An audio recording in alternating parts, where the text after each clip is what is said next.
McGarry of the Press of Atlantic City. Good morning, Mike. Hey, Sully, how are you this morning? What's happening, bud? Pretty good.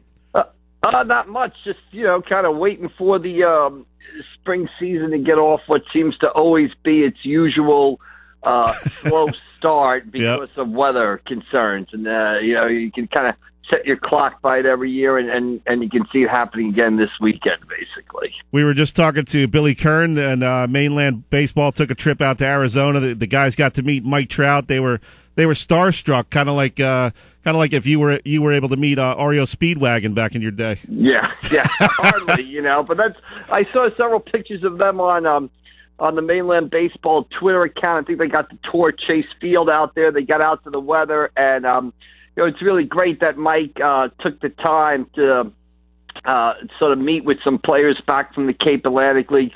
And you kind of forget that, Mike graduated from Millville now in 2009, so that's 8 years ago. So these kids were 7, 8 years old when he was playing in high school, and I'm sure they didn't see him play in person, or if they did, they might just have a flash from a memory. So it's, these kids kind of look upon him as the major league, standout that he is, rather than just kind of, a couple of years ago, people might have looked at him, people that played with him and stuff like that might have just looked at him as, there's, Mike Trout from Millville. So these guys kind of looking upon him as like a Derek Jeter type of figure. Definitely, yeah. Hey, Mike, did you see the MLB Network video with featuring Trout? I did. That was awesome. I did. I caught that clip, and it is anytime you see sort of places that you've kind of been regularly on TV and done up the way they did it there, it looks really good. The shots of downtown Millville, the shots of him being interviewed in Jim's luncheonette out there. Yeah, the barbershop, all that stuff. Right, the barbershop, the high school, the inside the hallway there where they have that.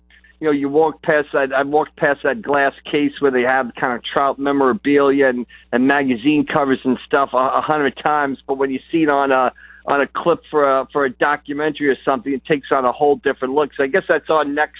I think it's next Sunday night on the MLB Network, and that'll be something that I guess everybody in South Jersey will want to watch to see kind of see South Jersey and Millville portrayed on a national level there.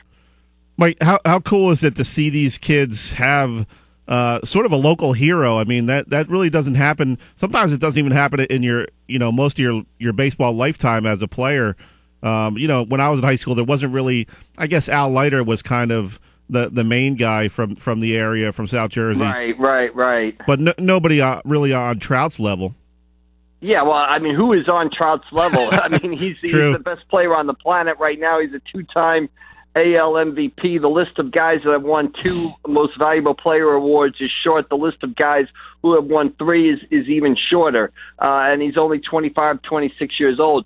I mean, I just think, you talk about the spring sports, the start of the baseball season, and it really just goes to show you in the last kind of 7, 8 years, kind of baseball has exploded, especially in the Cape Atlantic League. When I first started in the Cape Atlantic League, or covering the Cape Atlantic League, back in the Stone Age of the early 90s, I mean, the baseball was okay, but now the baseball, they can play with anybody in the state. Not only that, the league has produced Mike Trout, Matt Caesar, who plays for the world champion Cubs, a ton of draft choices like Joey Gatto out of St. Augustine, a ton of college players like Sean Mooney, who played for Ocean City last year, who's gotten off to a great start at St. John's in New York.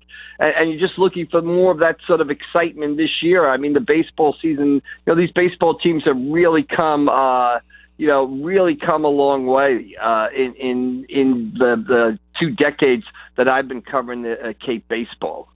So you missed my stellar baseball career at Lacey Township in the late 80s. Somehow that slipped by me. I started in '93. I think I might have missed you by a year or 2, basically. Couple of years, so, I did slip by. I would have enjoyed a Lacey Central Regional game in the late '80s or early '90s. No, you wouldn't have enjoyed those. They were blowouts. We were on a losing end of a lot of those. All right, there you go. My boy Jerry Ferrulio, man, he was a stud back then. Yeah, and Lacey's got a good team this year. 2 good pitchers.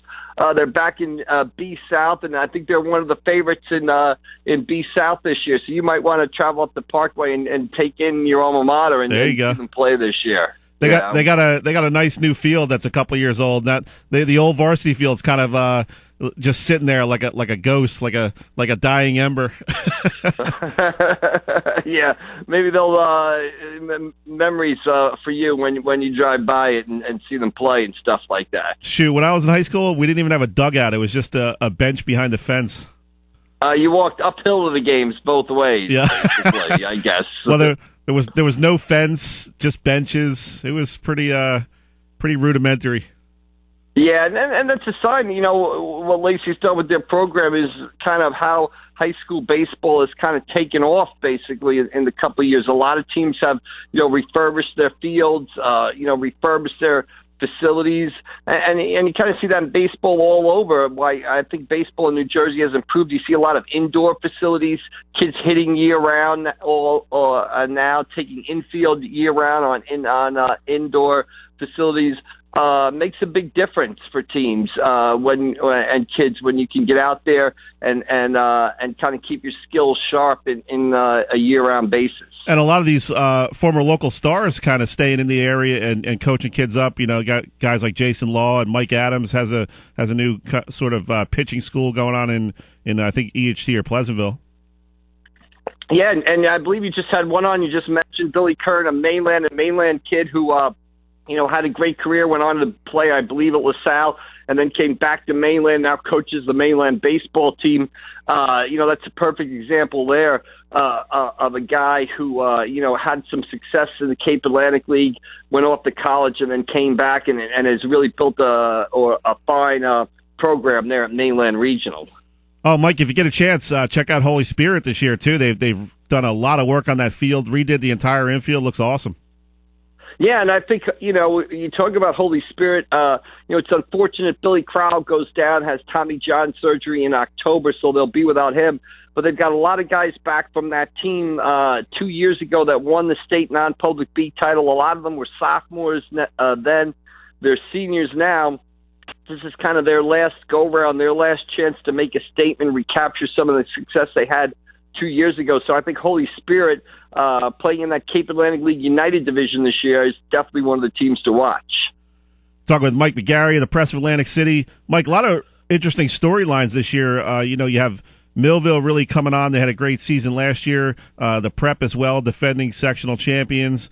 Ocean City will be an interesting team. They graduated 8 starters off that team that went to the state championship last year. So a lot to look out for the next 8 to 10 weeks.